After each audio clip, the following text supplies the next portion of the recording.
get started for the last section of the workshop today.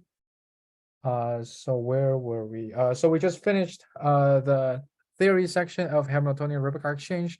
And right now what we are going to do is to do another exercise to get you familiarized with running Replica exchange.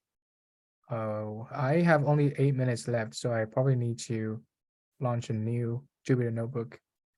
Yeah, should have done that during the break. Okay. CPU RM shared. Okay, hopefully that wouldn't take too long.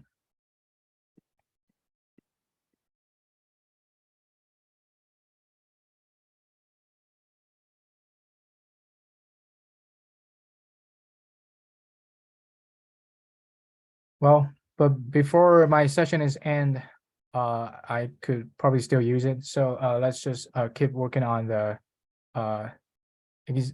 exercise.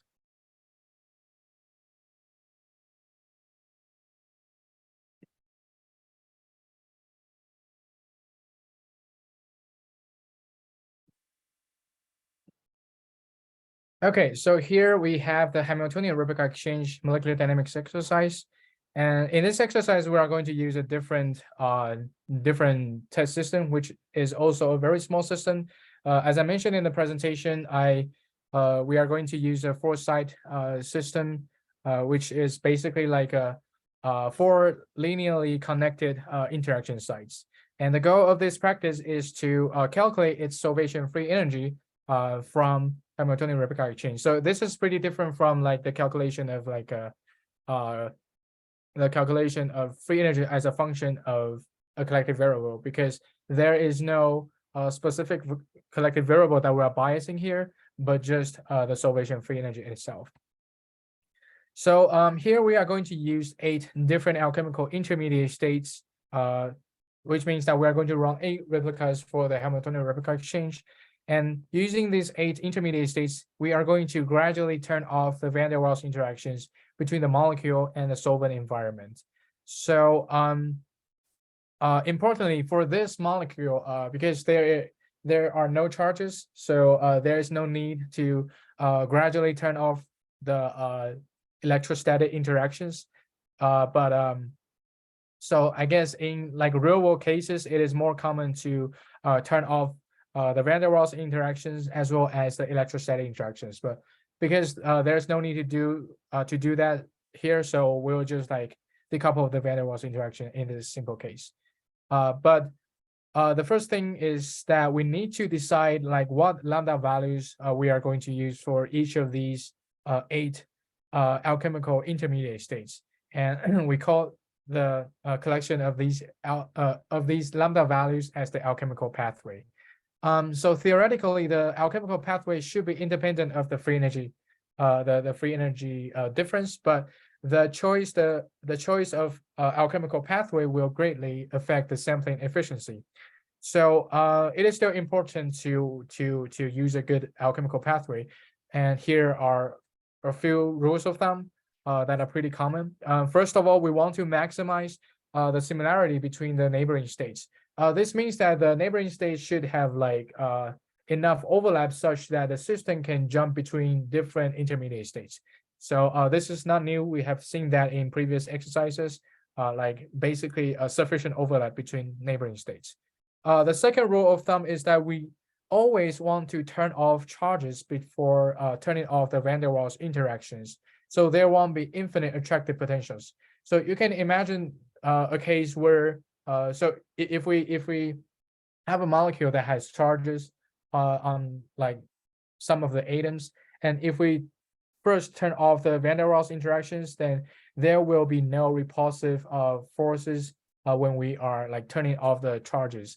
That means that the atoms with like opposite charges will have like infinite attractive potential, and that will basically crash the simulation. So we always want to turn off charges before turning off the van der Waals interactions.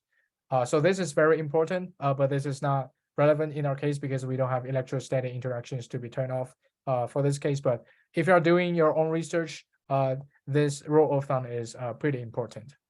And the last one is like we want to use always use the soft core potential when turning off the van der Waals interactions to avoid singularity problems. So what we mean by a singularity problem is that at r equals to 0 or around that region, we will have infinite potential for the van der Waals interaction. Well, for the Lennard-Jones potentials actually, and that will be that will cause some instability when like integrating or like taking derivative during the MD simulation. So to ensure like numerical stability, we what we typically do is that at the region around r equals to 0, we transform the potential a little bit to into a soft core potential.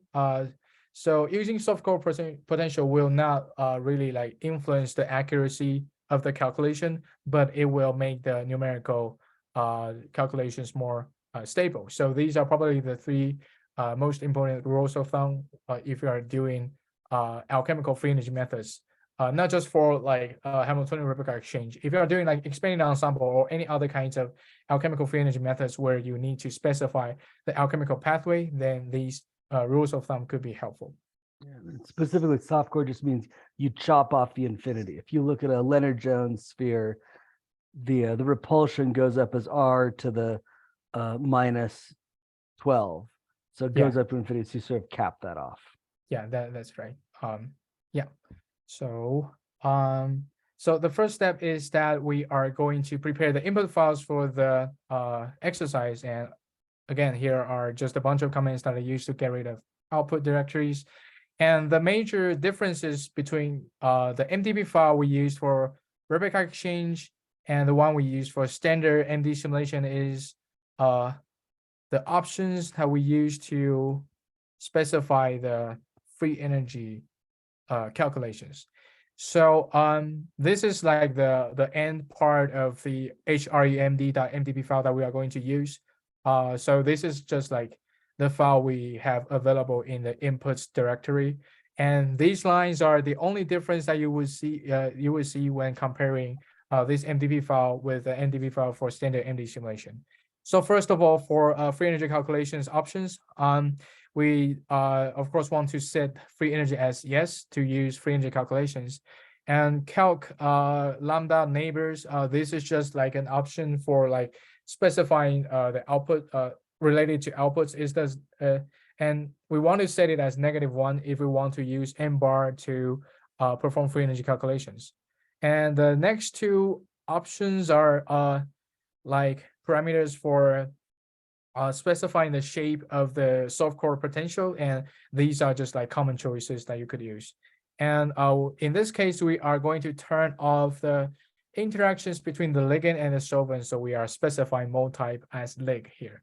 So Lig here should also be available in the topology file. So whatever molecule that you want to decouple during the simulation, you should find the corresponding name of that molecule in the topology file and specified it here in the MDB file. And the next two option basically defines like the case where lambda equals to 1 and the case where lambda equals to 0. So in this case, we specify the parameters such that at lambda equals to at lambda being 0, we have both the van der Waals interactions and the Coulombic interactions.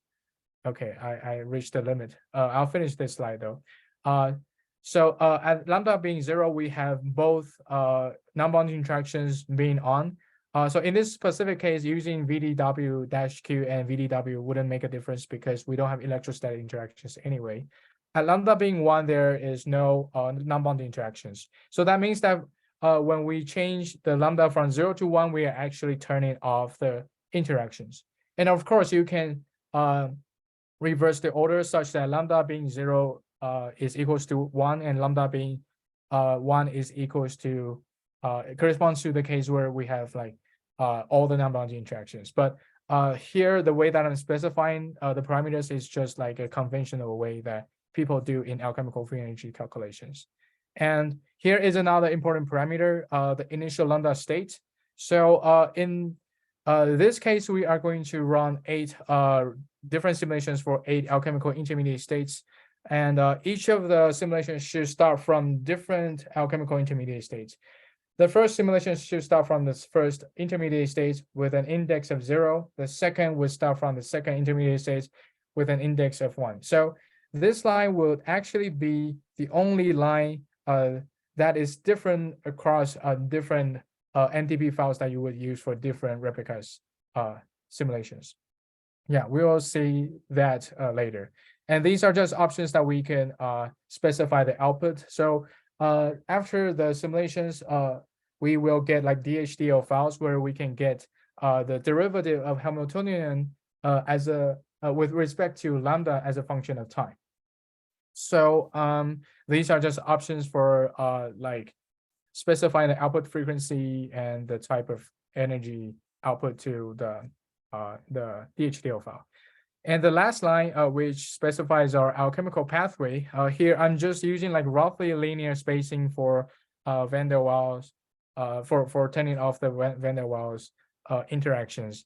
And because this is a pretty simple system, so using the linear spacing should be fine. And of course, we are using softcore for that when decoupling the van der Waals interactions. So hopefully okay, I have a new Jupyter notebook available. That's nice. I'm going to close the tabs. Let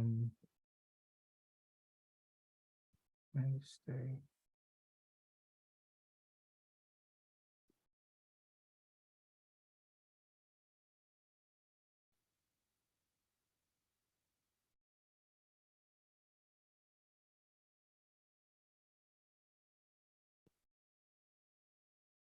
Okay, let's go back to where we at. But I'll re-execute all the cells that we have executed.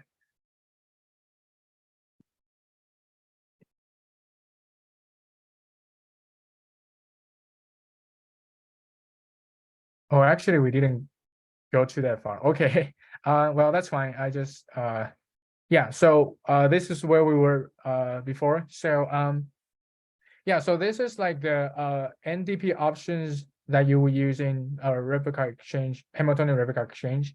And here I have a block of code. Basically, we are looping over each of the 8 folders corresponding to the 8 replicas, sampling 8 intermediate states. And for each folder, we are going to copy over the input files from the inputs folder.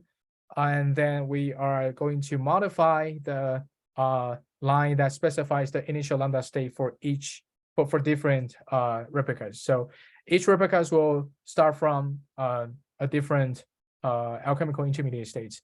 And after that, we will just use all these 3 files to generate a TPR file. And this is done without an error, so we can go to the next cell. So with the TPR files ready, we are able to run Hamiltonian replica exchange simulations. So first of all, yeah, it is still running. So here, the MD run command that we use for replica exchange is kind of different from the MD run command that we would use for like standard MD simulation. So I'll point out the difference. The first difference is that we could specify an additional flag, DHDL flag, to output the derivative of Hamiltonian with respect to lambda as a function of time to this file. Dash reflex 100 means that we are going to perform exchanges between replicas every 100 simulation steps. So 100 is a typical value that people would use. 100 or several hundred simulation steps is a reasonable value that people would use. So the next one, NEX of 512. So NEX is the number of exchanges attempted in an exchange interval. And what does that mean?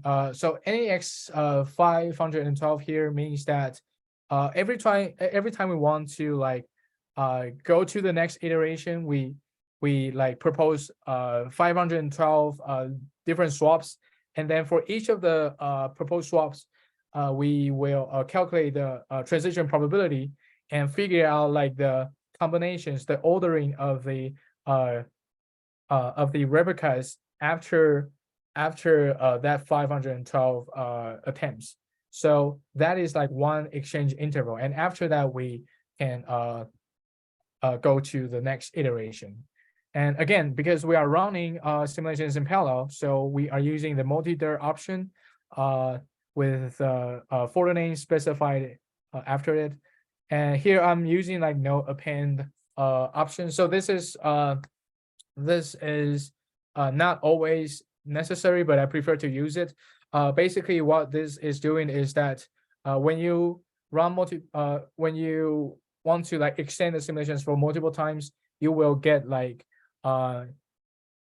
files for every part of your extension instead of just having one set of simulation outputs for an extended simulation. We'll see that later. Although we are not extending the simulations, but we can tell it from the file names.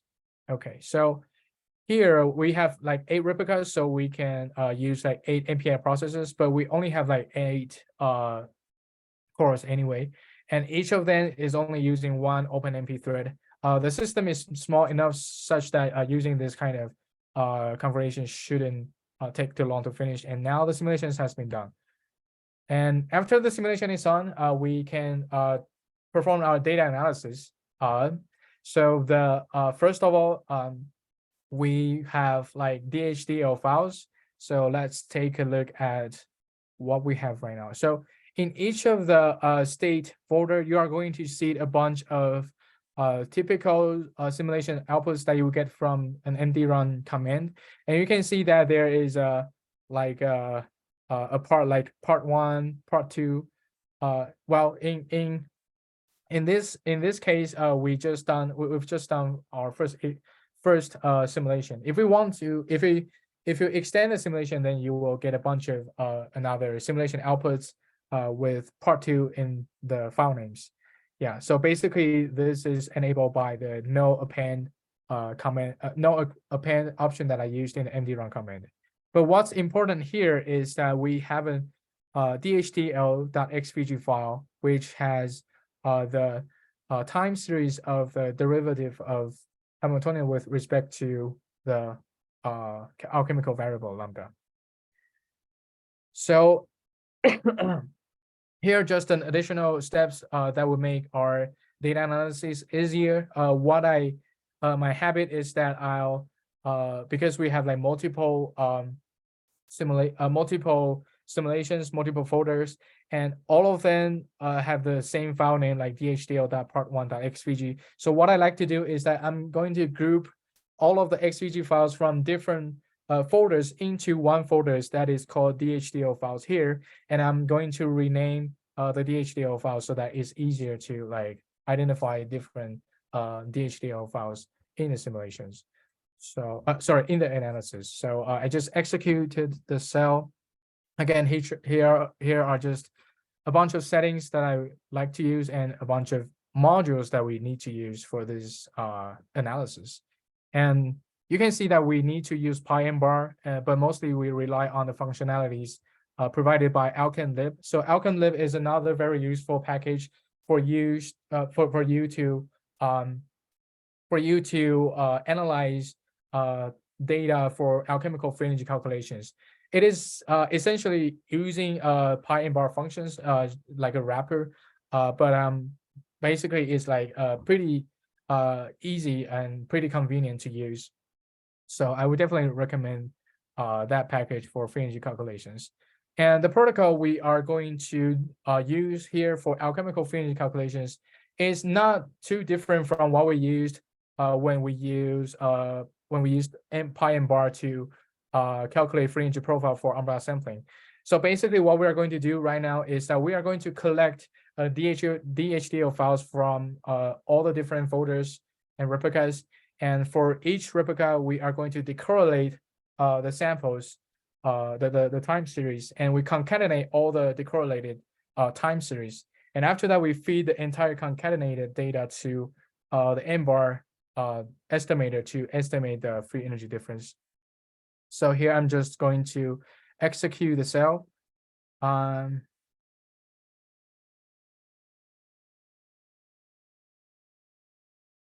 Yeah, so here you can see that this is the result from n-bar. That means that the solvation free energy of this molecule is around negative 3.6 with a pretty small uncertainty because this system is very small, and we are using actually a lot of intermediate states for this specific small system. So the uncertainty is quite low. Let me see. And one way to check the quality of our alchemical path is to plot the overlap matrix. So you can use pi and bar to do that. And here you can see that we have 8 intermediate states. And what we are looking for in the overlap matrix is that we want the 3 main diagonal and the band here, we want them to be like non-zero. And this is like showing a really good overlap between like neighboring states or even like further states. So what overlap matrix means that, for example, there is like 45% of chance that the configuration will stay in like the state 0. It is kind of similar to transition metrics, but a little bit different. So for example, what this means is that there are 70% of chance that the configurations in state number 0 will also be present in the distribution of state number 2. So that is what overlap metrics tell you. So this is a pretty wide band, so that shows that we have a pretty good overlap. So the alchemical pathway was really good. And probably the using 8 alchemical intermediate states is probably a little bit overkill for this easy system.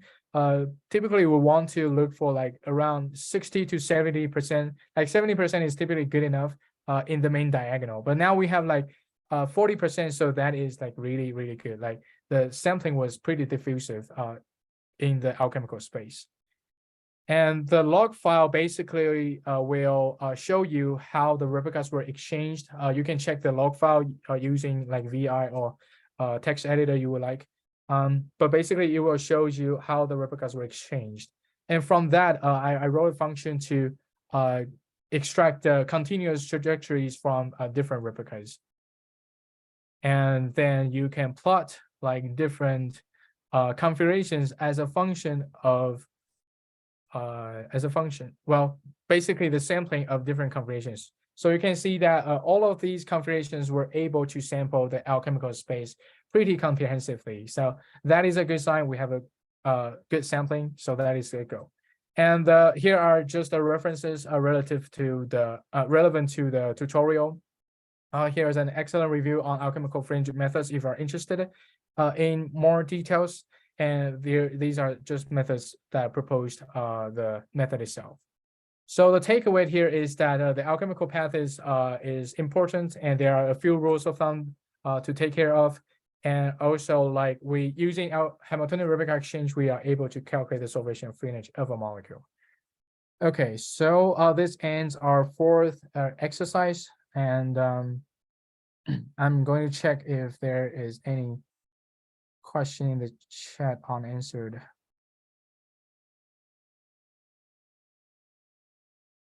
Okay, seems that Dr. Schutz has helped out a lot. Thanks a lot for answering the questions. You can definitely make it more efficient with less windows. Yes.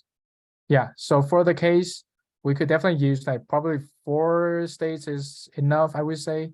Yeah, using 8 states is definitely an overkill for this case, because the case is really simple. Okay, so let's go back to our presentation slides. Okay.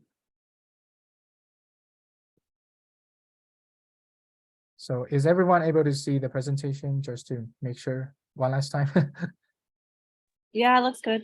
Yeah, thanks a lot. So Yeah, so Replica exchange does not only come in the form of sampling in the temperature space or alchemical space. Actually, there are a lot more variations of a Replica exchange method.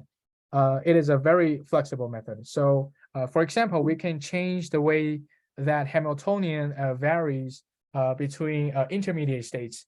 So specifically, this is the expression of the potential energy of a specific lambda state in the Hamiltonian Replica exchange simulation. U sub zero here is the unbiased potential energy, and the second term is just like the part that we want to control using the lambda value. So you can imagine that we can modify the second term a little bit to make it the sum the sum of like umbrella potentials. Which What kernel are you using? Some people are having problems with nat sort. I'm using i-CoMSE, but Okay. yeah, I'm not entirely sure. Yeah, probably net sort is not like usable. I don't know. Probably Yeah. I was using my local installation. I'm not sure though. Okay. But Okay. if you're not Yeah. able to using net sort, you can basically like try to manually sort the XVG files like state 0 XVG file, state 1 XVG file, something like that. Then the code should be able to uh, run. Yeah. Okay. So hopefully that works for people who don't have like net sort. Yeah, but basically here we can modify the form of the expression of the second term, which becomes like a, so in this case the second term is like the sum of the umbrella potentials. That makes the method as Replica exchange umbrella sampling, another new method.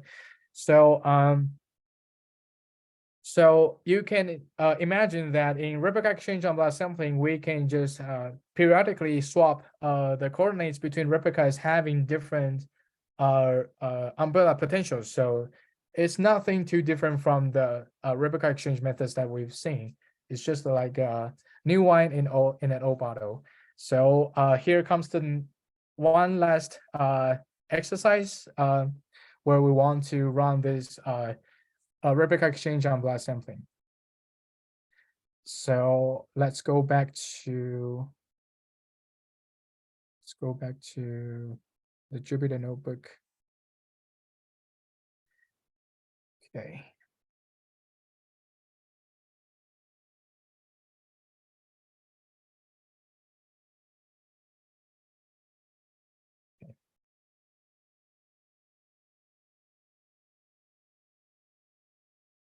Okay, so here comes the one last exercise, replica exchange umbrella sampling. So here we are going to use the sodium chloride system again. The point is that in replica exchange umbrella sampling, you can see that we were exchanging coordinates between replicas having different like potential energy umbrella potential. That will also so the ideal situation is that every replica, every configuration should be able to sample the whole CV range via the exchanges performed by replica exchange. So it is different from Hamiltonian replica exchange, where we used it to calculate the free energy, the solvation free energy. Here we are using it replica exchange umbrella sampling to calculate the free energy as a function of collected variable, which is different from the previous example that we saw. So here, because we are going to compare the free energy profile we get from this exercise with umbrella sampling and multiple Walker's metadynamics. So again, we are going to run the simulation in the MVT ensemble to enable a more straightforward comparison. So here are just a bunch of commands that I used to get rid of the output directories. And now we are going to prepare the inputs. So we have 8 intermediate states, and we are going to run 8 replicas for this 8 intermediate states.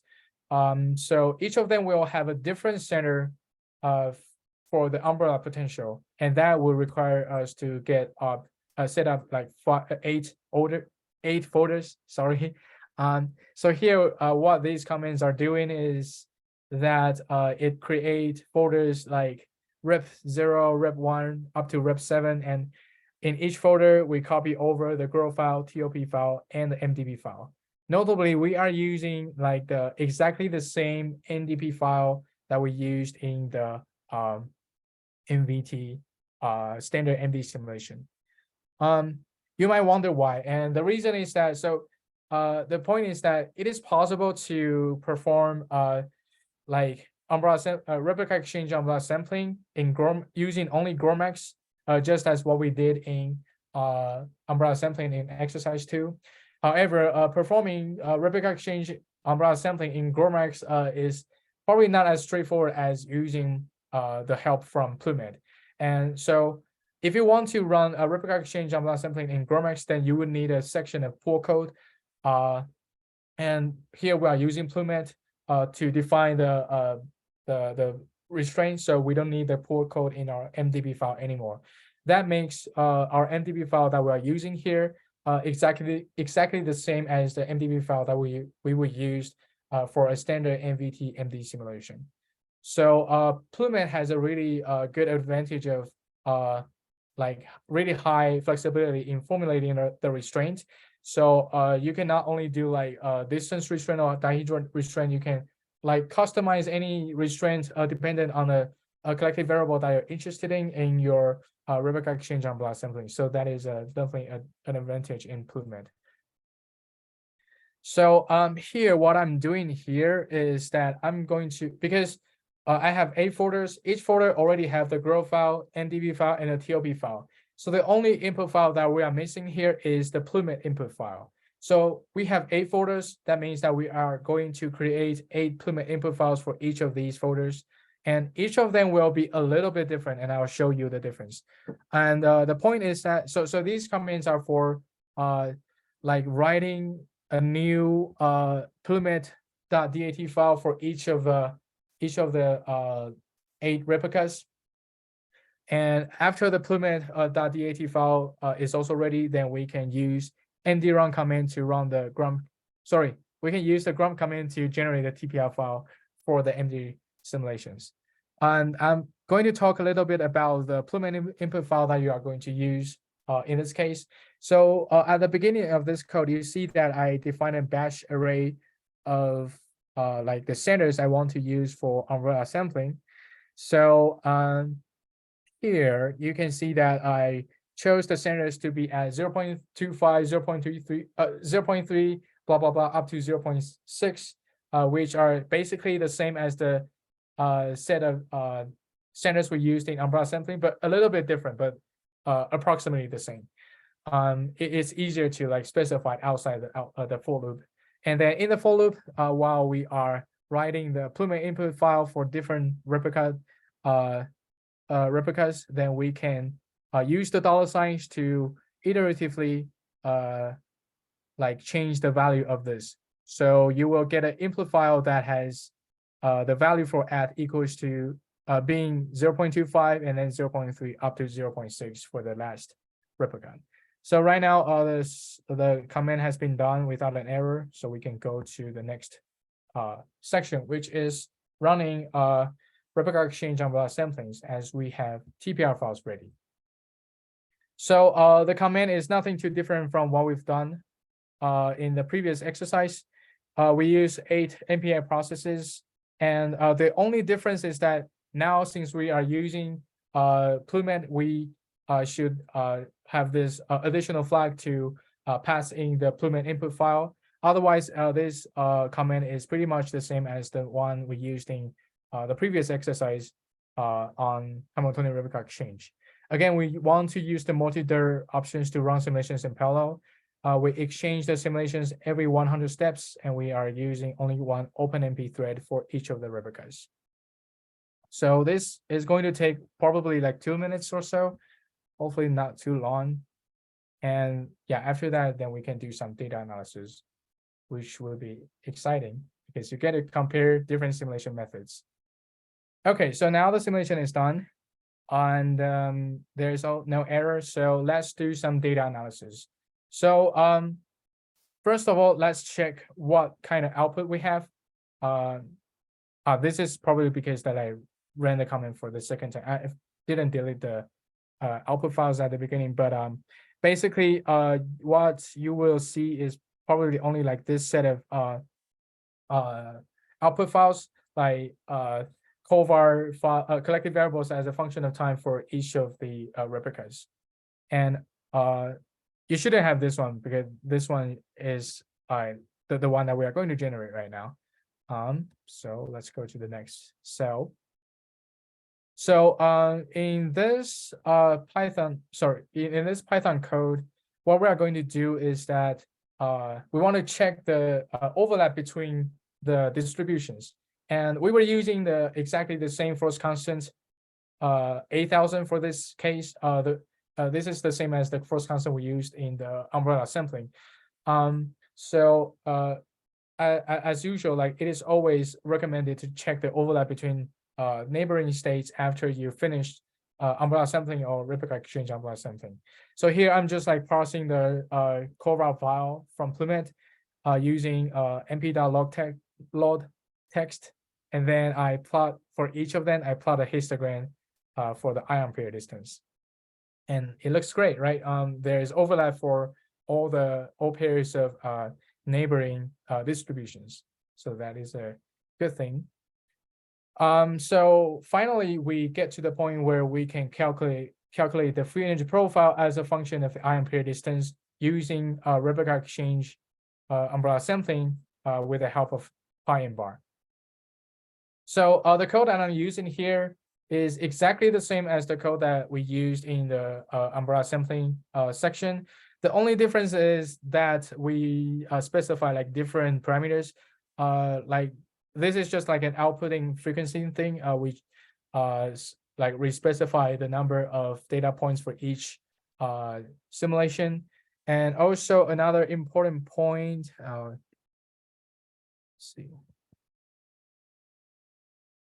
Another important point is that another important difference is that I changed this one. If you compare to the code with code we used in umbrella sampling, I changed this line such that the centers of the umbrella potentials are so. Otherwise, other two codes are basically the same. So we can just execute this cell, and we get a free energy surface with a free energy barrier around 5 kT. So that is good. And then we can finally compare replica exchange umbrella sampling with the other two algorithms. So replica exchange umbrella sampling and umbrella sampling have like really close results due to their similarity in the theory, but they are both like consistent with meta dynamics. If you run the simulation for longer, like the difference should be like less and less. But considering the error bars for replica exchange umbrella sampling and umbrella samplings, these three profiles are basically consistent with each other. So when I started this would be like a day of simulation when I was a grad student to get those curves. So yeah, it is. In a few minutes. We are lucky to get really powerful resources to run simulations faster, and it will get faster and faster, hopefully. And yeah, so here is just a reference, the paper that proposed Hamiltonian replica exchange, and this is the same paper that proposed. Oh, I have a typo here. This is the paper that proposed replica exchange umbrella sampling. Well, but the original text was not wrong because this is the same paper that proposed Hamiltonian replica exchange. So yeah, the same paper. So that is a really pioneering paper in the field. So takeaways, we can use Hamiltonian replica exchange to recover a free energy surface for the sodium chloride system that is consistent with umbrella sampling and multiple Walker's meta dynamics. And after this exercise is done, I have one or two last slides that I want to share with you. So let's jump back to the presentation.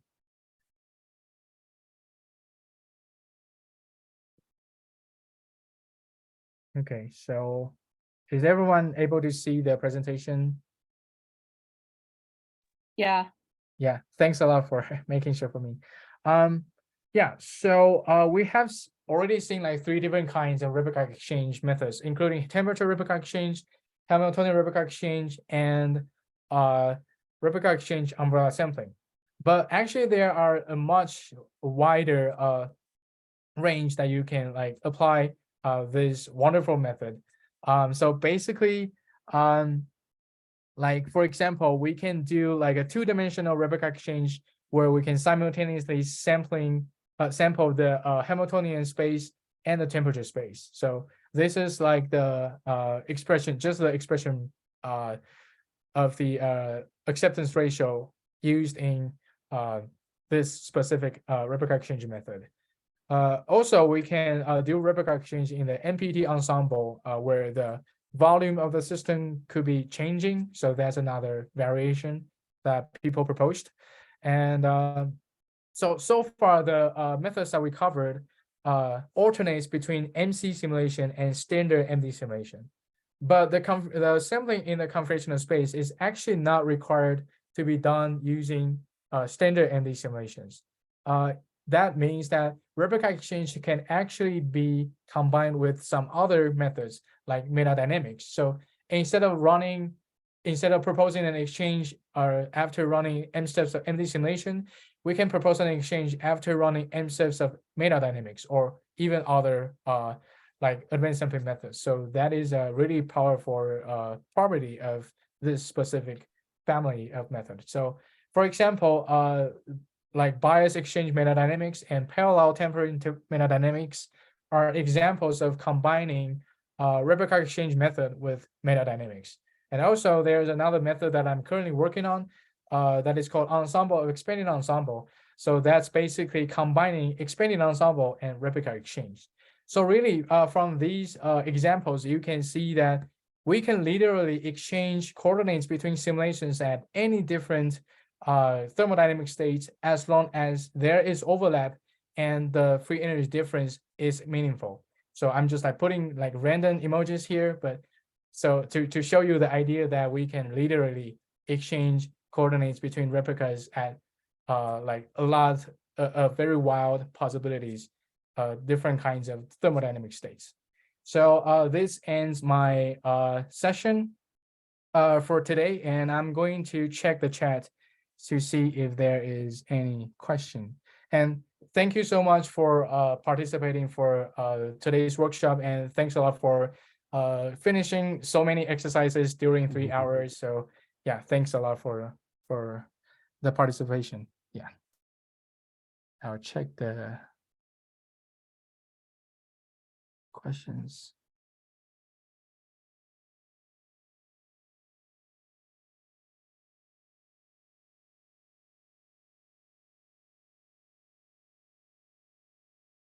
Please ask any questions you have. Well, one thing I'd say about Replica exchange. So Replica exchange, there's things that can go wrong with almost every enhanced sampling method, but Replica exchange tends to be about the most robust. You know, if you're running different simulations and they have overlap, you might as well add Replica exchange because it will increase the sampling, because your kinetics of your system are limited by essentially the kinetics that they are at the fastest state. So whatever your barriers are, if there's one of the Replica exchange states that has lower barriers, it will it'll be able to take advantage of that fast flow. In Replica exchange, exchange the conformations. Oh, that's a really great question. You could actually view it either way. You could view it as though the conformations are being swapped, or you could view it as the umbrella potentials are being swapped. And mathematically, those are exactly equal. In implementation, different codes do it different ways, just however it ends up being simpler for the system. But it's mathematically, they're exactly equivalent. Yeah. Changing conformations or changing biases. So in GORMAC's implementation, as we saw, like in the exercise, we have like different folders with different settings. So basically that is actually like exchanging the coordinates instead of like exchanging the biases. And that is also why that in the first folder, for example, in the rep0 folder, the trajectory that you have in that folder is actually a trajectory mixed with different configurations. And to recover the continuous trajectory, you can did something that I did in the exercise. There is also some kind of strict script that people would use to demux the trajectory, which basically means that recover the continuous trajectories. But if you don't actually need the XTC continuous, well, if you don't actually need an XTC file for continuous trajectory, then probably you can just like some Python codes to parse the output files to get the properties for continuous trajectories without having the XTC file. Yeah.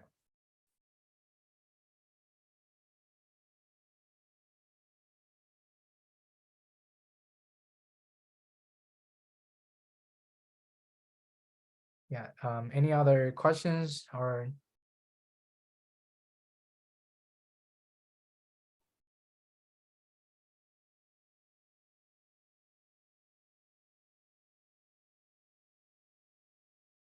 I got excited when I got a chance to put emojis here for the Replica exchange slide.